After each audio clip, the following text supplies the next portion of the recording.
রতমাল্লা বলে কলম তরি লইলাম হাতে, প্রেমের কবিতা একটি লেখিতে হইলাম জিলা পাবনাতে। এই জিলা পাবনাতে পায়দানিতে হারে জালের ঘর, টাকা পয়সা ধনে দৌলত আসিল ভিতর। তাহার একটি মেয়ে যাইলে কিয়ে জরিনা একটার, রূপে গুণে ছিল যেমন প্রতিমা সোনাহার। আরো ছয়টি ছেলে যাই বলিয়ে সংসারে তাহার, স্কুলেতে পরে কন্যা জরিনা একটার। যাইতো সেই স্কুলে একটি ছেলে নুরুল হক বলিয়া, ক্লাস 3 পরে মিয়া জানাইলাম লেখাইয়া। দেখে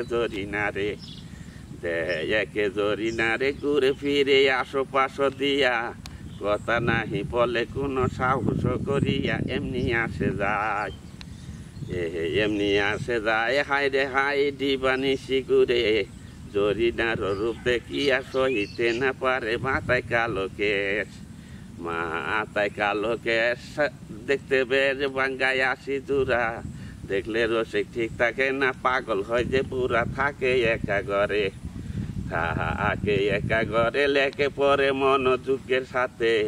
14 বছর পার হইল বাপেরও বাড়িতে, হয় না বিয়ের সাথী। নিরবধি প্রেমের আগুন চলে, হেলিয়া দুলিয়া পরে জৈবনেরই ভরে। কানে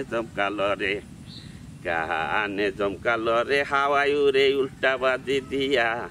হরিং ধরে খাই গো যেমন ঠুটো রাঙ্গাটিয়া। কালো চোখের মনি কাজল খানি ডগমগ করে। মনে হয় যে আষাঢ় মাসে দেওয়াই বিল্লি মারে। হাতে সোনা চুরি পড়ছে সেরি বাজে কনা কন। সেই আওয়াজে কেঁপে উঠে রসিক জনার মন। গায়ে ব্লাউজ পরা চান তারা সিটের কাপড় দেওয়া। তার ভিতরে কুসুম কলি আছে লুকাইয়ে। পায়ে আলতা দেওয়া যায় না চাওয়া চটি জুতা পায়। হেলিয়া দুলিয়া পরে জৈবনের জ্বালাই বাঁচতেছে